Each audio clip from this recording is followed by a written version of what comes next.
Good morning, Anna, and thank you for joining us from London. Good morning, Cathy. It's wonderful to be here and to meet you. Great. Now, you've been sounding the alarm bells for sustainable tourism for decades, not just years. And obviously, it's a call that's been heeded more urgently today than ever. But the reality is, sustainable tourism isn't really enough to get us out of the sinkhole we're in. Why is that? Well, the fundamental challenge, I think, is that tourism and sustainable practices are critical. They reduce our impact, they reduce our footprint.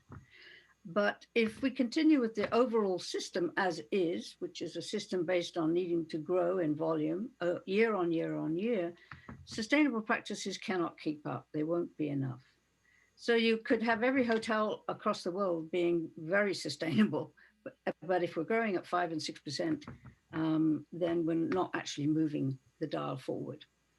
So I'm suggesting that we need actually what Einstein said we had to have if we were going to face such enormous challenges, and that's learn to think differently about who we are and how the system works, and start to look at its internalized flaws, if you like, and redesign, recreate a new system based on a better understanding of the natural principles of life's development.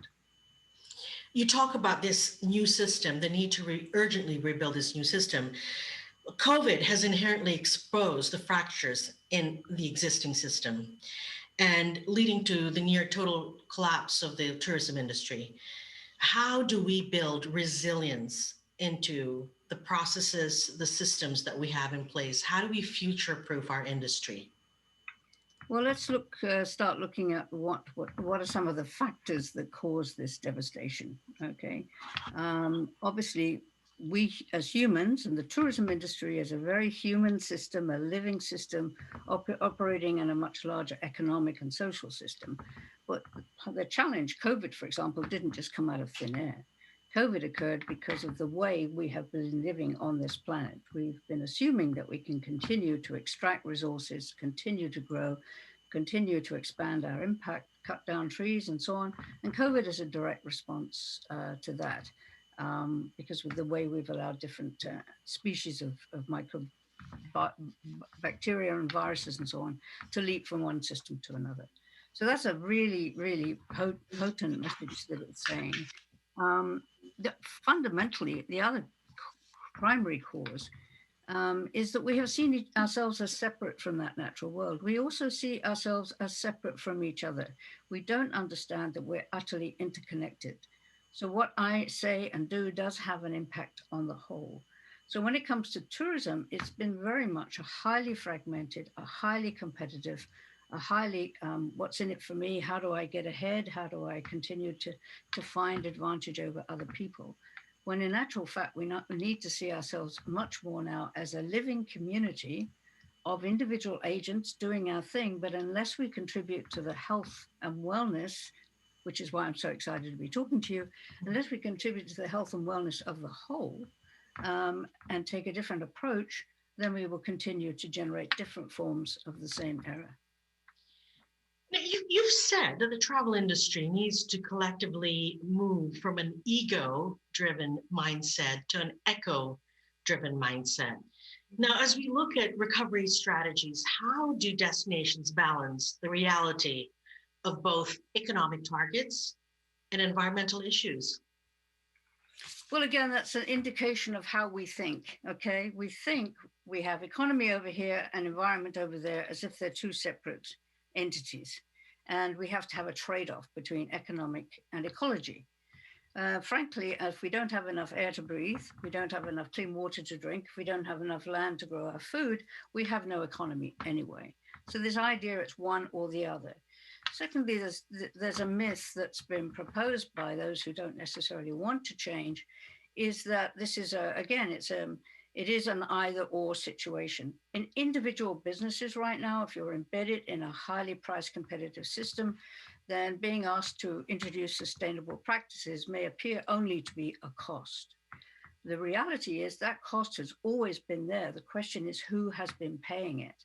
So what we're experiencing now is a situation where we're realizing that I create costs as well as bring benefits.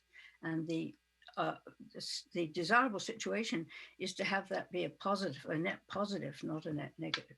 Mm. So I would say to everyone that you may not like it in the short run. It may appear to be costly. In the long run, all of the data is showing that if we make the shift to living in more balance and harmony with the natural world, if we reduce fundamentally our impact, if we start to restore the damage that we've done, if we work with nature's principles to rebuild, then we'll end up having a far more prosperous, a far more stable, a far more resilient economy than we have at the moment. But it does require a whole new way of seeing how we must work together. Thank you.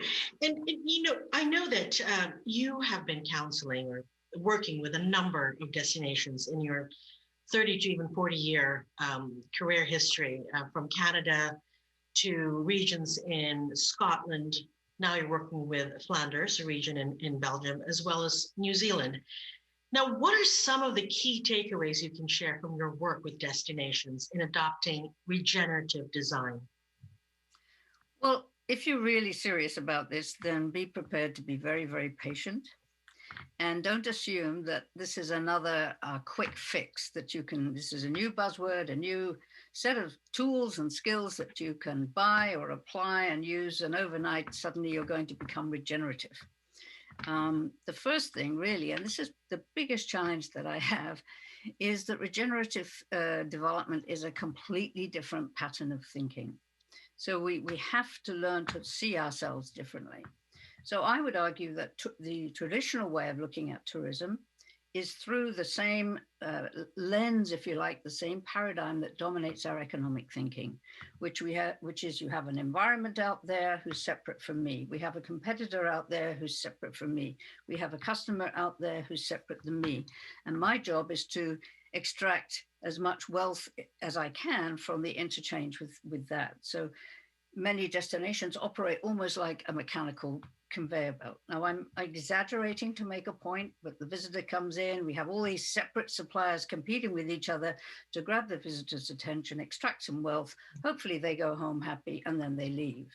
Now, that is one of the fundamental challenges, because the reality is that a destination is a living system. So in Flanders, for example, where we started 2 years ago, I never used the word regeneration, and partly because it wasn't a buzzword at the time.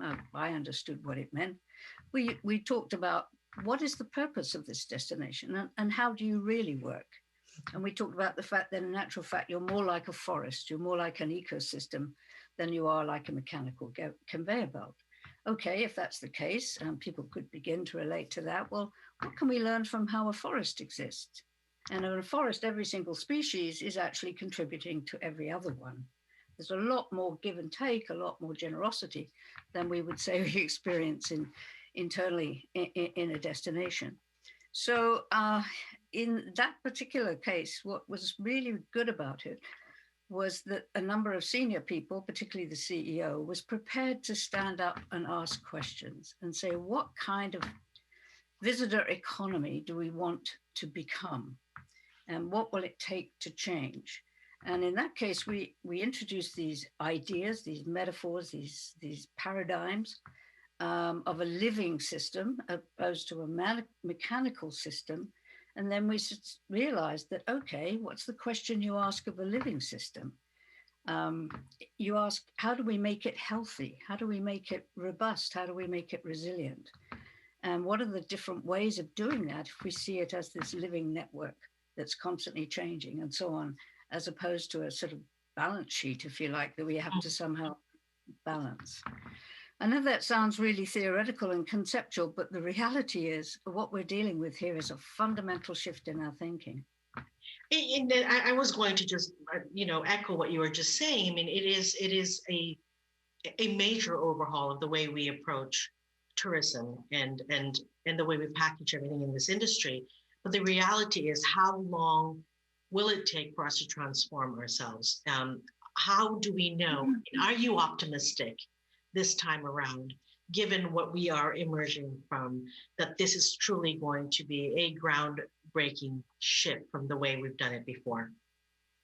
Well, if the reality is, I'm optimistic by choice. We don't have any alternative. We know from the scientists that we have at least 10 years to turn this ship, this vessel, this Titanic, onto a different course. We're living beyond our means. The environmental issues are going to get worse before they get better, unless we start to come into a much more healthy relationship. Then we'll have to reap the consequences. So I don't like to use scare tactics. That's all. Everything I've said there is just plain fact. The question now is, you don't have, as a CEO, for example, any option to be thinking about, how do I help my company and the people who work in it survive and thrive the next 10 to 20 years? What do I have to do differently than I've done before?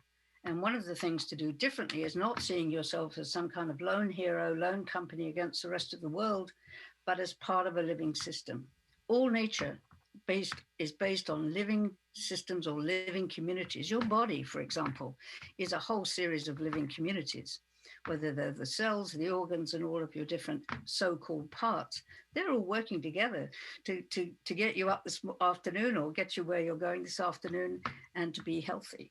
So how do we start to learn how to do that within this amazing dynamic system we call tourism? Obviously, what COVID has done is made a case for domestic tourism more than anything else. But how does this play out for countries and economies that are so dependent on inbound, foreign travel coming in, because their local economy in and of itself isn't robust enough, to be able to avail of these kind of tourism experiences? And we know a few in Asia alone, right? If you think about that, what does that look like? Well, it can look really, really, really bad, actually. And one of the major challenges was, over the last 10 years, is we've persuaded so many developing countries that tourism is the panacea. It was the quick fix. It was the quick solution. You've got this beautiful unspoiled landscapes. Let's have investment come in and build hotels. Let's bring people in to in many cases, they had to bring labor in to provide some of the services in those facilities. But that was a dependency culture. It was right there saying, this is fantastic. But the hidden assumption was this will go on forever. And nothing in nature goes on forever. Right. So I would argue, when you're talking about resilience, what are one of the factors that contribute to resilience? And that is diversity. You do not rely on one source. A monoculture is incredibly vulnerable to insects and disease and what have you. Well, we were building monocultures in those countries. And in many cases, the people that were investing and that were recouping the benefit weren't always the people that were living there. So there are some interesting things happening, for example, in the South Pacific, which also has been completely cut off. All those beautiful islands that make up the Pacific were reliant on people flying into them. Because the change has come to their economies relatively recently, they've actually gone back to saying, okay, we're going to have to just pull us, I was going to say socks up, but they're probably not wearing socks, it's too warm. But what they're saying is, let's go back to what we used to do to make us sustainable and healthy. So they're going back to learning the skills of fishing, growing their own food, managing the lagoon, looking after all the fact that they need to be responsible for its health in order to live. Now, it's not perfect. There's a lot of suffering going on, and I do not want for a second to suggest that I don't feel that, and I don't think we have to pay attention.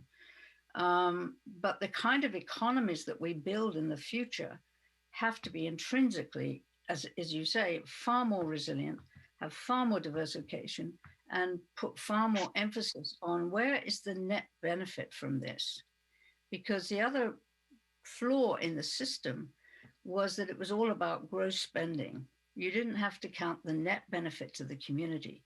So in some of those destinations, and it's very hard, I'm making enormous generalities, an awful lot of the income that was coming in from tourism was going out almost as fast as it was coming in, because it wasn't staying in the country. It wasn't filtering through.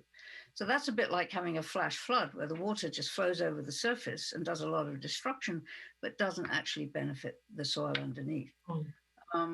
So these are the ways I'm talking about us needing to rethink.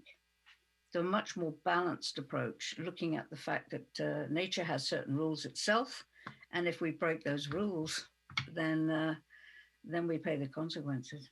I think this goes back to what you're saying. It really requires a fundamental paradigm shift, a really fresh way of looking at how we fix this. Yes, and the fundamental shift is we are as much a part of nature, and nature is us. We're not separate. And if we continue to think that we're either separate or superior and act accordingly, which is what we've been doing, then we will pay a consequence. Your body, for example, if a rogue cell starts to increase in size and be eating up resources within your body initially will do everything it can to reject that. But if it can't eventually, and this cell looks after its own interests and continues to expand, it will destroy the host. We know what that's all about. I only have about 2 minutes left with you, and I want to make sure that we left our audience with, one key takeaway, given that the next few days have just been, such an amazing experience full of ideas exchange and inspiration. In our audience are a number of leaders of the travel, tourism, and hospitality industries worldwide. So what is the one challenge, or more specifically, one call to action you want to leave them with? The most important thing right now is you open your eyes and you spend as much time as possible understand what's really going on. And as I said before, build as many relationships as you can, both internally and externally. And be prepared to ask a lot of very difficult questions. Listen an awful lot more than you've perhaps listened in the past. You're not here to fix a problem. You're here to work together with your people in your company, people in your community, to turn this ship around, if you like, into a much healthier direction. The real advantage people involved in wellness have is that is the utter essence of what we're trying to do. You cannot succeed as an individual business on an unhealthy planet in an unhealthy economy. So when you're looking at your actions, what are you doing to contribute to the health of that whole? Wonderful. What I hear out of this is greater collaboration. Yes, because you would have to have greater collaboration when it becomes a natural thing once you realize the level, the intensity of your interdependence and interconnectivity. There is no room. The lone wolf right now will not survive. And there's no competitive advantage to claiming you're more regenerative than the guy next door. Super. What a great way to end our talk. Anna, thank you again. I hope I didn't take too much of your time. And I know you had to wake up extraordinarily early this morning to take this interview. Thank you again. It's been my pleasure. And I wish you a very successful event. Thank you, and be well.